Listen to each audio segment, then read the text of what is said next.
आज मेरे कमरे में सोने के लिए आ गए थे, लेकिन उनकी मौजूदगी की वजह से मैं वह सब काम नहीं कर पा रही थी जो मैं आमतौर पर रात के अंधेरे में करती हूँ, जिससे मुझे बहुत सुकून मिलता है। पर मुझे क्या पता था कि आज रात कुछ ऐसा होगा कि मैं पसीने से नहा जाऊंगी। उसने केवल 2 उंगलियों से मुझे पागल कर दिया और अब यही सब मैं आपको अपनी कहानी में बताने वाली हूँ। मेरा नाम कविता है, मैं 30 साल की हूँ और अब तक अविवाहित हूँ। मैंने अभी तक शादी नहीं की है और सोच रही थी कि शायद शादी करूंगी भी नहीं। एक बार प्यार में धोखा मिला था और उसी दिन मैंने प्रेम करना ही छोड़ दिया था, क्योंकि मैंने ठान लिया था कि अब कभी किसी लड़के के चंगुल में नहीं फंसूंगी। इसी कारण मैंने शादी नहीं की। मैं एक कॉलेज में प्रोफेसर हूँ, एक भारतीय लड़की हूँ, सुंदर, पढ़ी लिखी और स्मार्ट भी हूँ। मेरे तन मन में नए जमाने की खूबी है, लेकिन कल रात जो मेरे भैया ने मेरे साथ किया उसके बाद से बहुत कुछ बदल गया है और मेरी सोच भी अब बदल गई है।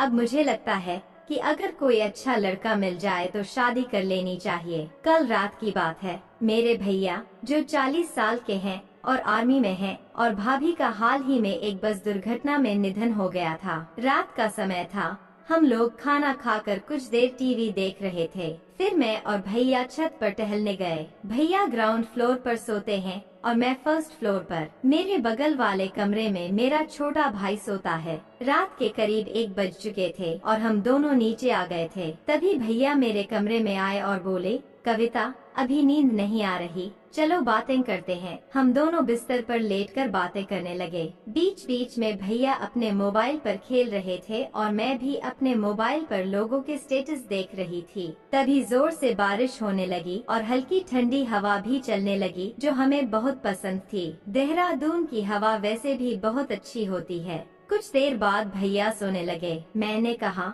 भैया आप अपने कमरे में जाइए, आपको नींद आ रही है। भैया नखरे करने लगे और बोले, कविता तंग मत करो ना प्लीज। ऐसा कहकर उन्होंने अपनी आंखें बंद कर ली और 2 मिनट के बाद गहरी नींद में चले गए। मैं उठकर बाथरूम में चली गई और अपने कपड़े बदल लिए, क्योंकि मुझे टाइट कपड़ों में नींद नहीं आती। फिर मैं वापस आकर बिस्तर पर लेटी और मोबाइल पर कहानियाँ पढ़ने लगी। आजकल मुझे बहुत सारी बेहतरीन कहानियाँ पढ़ने को मिल रही हैं। मेरा भैया सो चुके थे और मैं वह सब नहीं कर पा रही थी जो मैं आमतौर पर रात के अंधेरे में करती हूँ जब मैं अकेले सोती हूँ। लेकिन आज भैया की वजह से मैं ज्यादा कुछ नहीं कर सकती थी, इसलिए मैंने मोबाइल रखकर सोने की कोशिश की। लेकिन कहानी के विचार मेरे मन में घूम रहे थे और नींद मुझसे दूर हो गई थी। रात गहरी हो रही थी और मेरे मन में एक अजीब सी बेचैनी घर कर रही थी। नींद तो थी ही नहीं और दिमाग में वही कहानी चल रही थी जो मैंने सोने से पहले पढ़ी थी।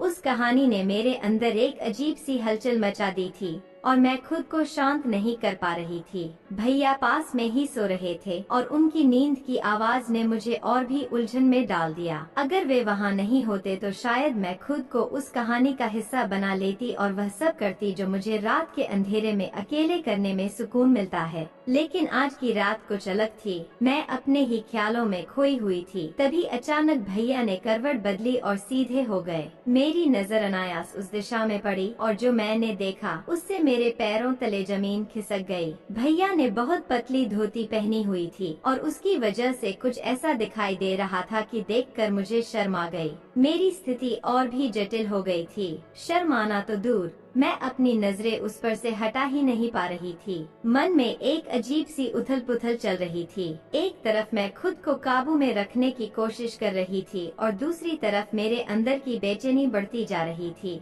सच कहूँ तो अब मुझसे और सहा नहीं जा रहा था। हर पल ऐसा महसूस हो रहा था कि अगर मैंने खुद को काबू नहीं किया तो कुछ भी हो सकता है और यह स्थिति मेरे लिए रुक पाना नामुमकिन होगा। मेरे दिल की धड़कनें तेज हो गईं और मन में डर समा गया कि अगर कुछ गलत हो गया तो भैया मेरे बारे में क्या सोचेंगे। भैया की नजरों में मैं कैसी नजर आऊंगी। इन सवालों ने मुझे और भी बेचैन कर दिया था। लेकिन दूसरी तरफ मेरे मन में एक गहरी इच्छा भी थी जो मुझे बार बार उस उस दिशा में खींच रही थी, जैसे कि जो कुछ भी मैं सोच रही हूँ उसे पूरा कर लो। मेरे अंदर की जद्दोजहद अब चरम पर थी। हर पल मैं खुद से लड़ रही थी, लेकिन कहीं न कहीं मन के किसी कोने में वह पुरानी कहानी फिर से उभरने लगी थी और उसी वजह से मेरी इच्छा और भी बढ़ रही थी। अब सवाल यह था कि क्या मैं भैया को इस तूफान से बचा पाऊंगी या फिर भैया मुझे अपनी पकड़ में ले लेंगे। रात का माहौल पहले ही अजीब था और फिर भैया का फोन बजने लगा।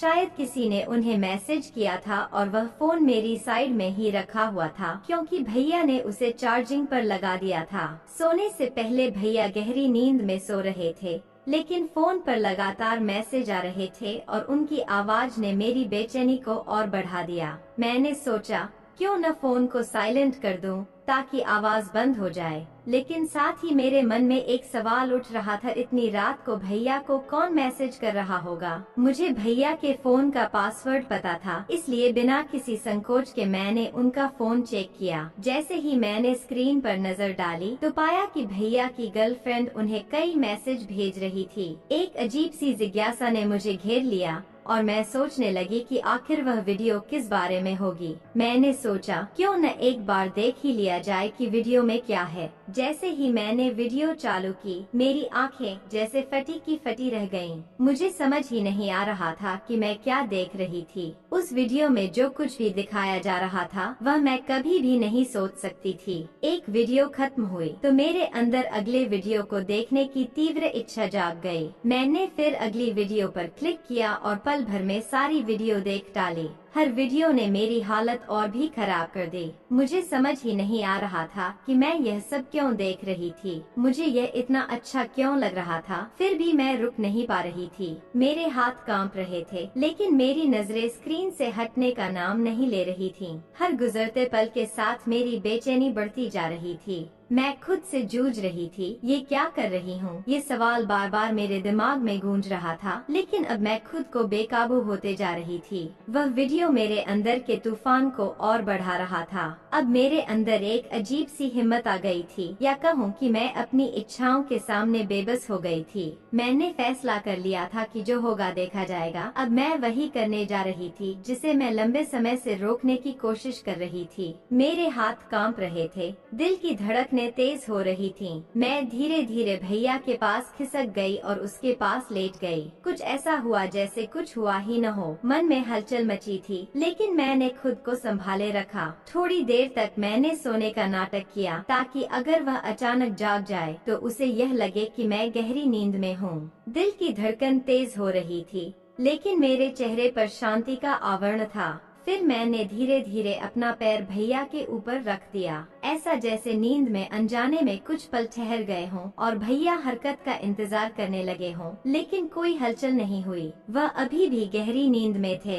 मुझे अपने पैर पर उसकी गर्मी महसूस हो रही थी और कुछ और भी। उसका शरीर शांत पड़ा था, लेकिन उसके मन के भीतर एक और कहानी चल रही थी। मेरे पैरों के नीचे उसका आकाश साफ साफ महसूस हो रहा था और उसकी कड़क आवाज ने मेरे अंदर की सारी उलझने और बढ़ा दी थी। मेरी धड़कनें तेज हो गई थी और वही डर जो मुझे हमेशा था अब सामने था। अब मैं खुद को रोकने में नाकाम हो रही थी। हर गुजरते पल के साथ मेरी इच्छा और भी मजबूत हो रही थी। मुझे पता था कि अगर अब मैंने खुद को काबू में नहीं किया तो कुछ ऐसा हो जाएगा जिससे पीछे हटना मुमकिन नहीं होगा। लेकिन कुछ ही क्षणों में मेरा दिल और दिमाग जैसे आपस में जंग लड़ रहे थे और मैं धीरे धीरे अपने दिल के सामने हार रही थी। मैंने फिर से अपने पैर को हल्के से हटाया, यह जानने के लिए कि उसकी नींद कितनी गहरी है, लेकिन कोई हलचल नहीं हुई। अब मेरा दिमाग ठंडा हो रहा था और बस एक ही बात मन में गूंज रही थी। रात और खामोशी मेरे अंदर एक तूफान ला रहे थे। हर पल के साथ मेरी हिम्मत बढ़ती जा रही थी। मैंने जो कदम उठाया था, अब पीछे हटना मुमकिन नहीं था। लेकिन उस समय मुझे यह नहीं पता था कि वह सोया नहीं था। दरअसल वह गहरी नींद में नहीं था, बल्कि वह तो शुरू से ही सोने का नाटक कर रहा था। मेरे हर कदम का उन्हें पहले से अंदाजा था। जो मैंने अनजाने में किया वह सब भैया ने जानबूझकर देखा। शायद मुझे सजा देने के लिए भैया चुपचाप लेटे हुए थे। मैं पूरी तरह से अनजान थी कि उनकी आंखों में बंद होने के बावजूद उनका दिमाग पूरी तरह से जाग रहा था। मेरे दिल में हलचल मची, लेकिन भैया की कोई प्रतिक्रिया न देखकर मैं और भी उत्साहित हो गई। ठीक तभी जब मैं कुछ और करने वाली थी, उन्होंने अपनी आंखें खोल दी। मेरे दिल की धड़कन जैसे रुक सी गई। ऐसा क्या हो गया? जैसे ही उनकी आंखें खुली, मैंने तुरंत अपनी आंखें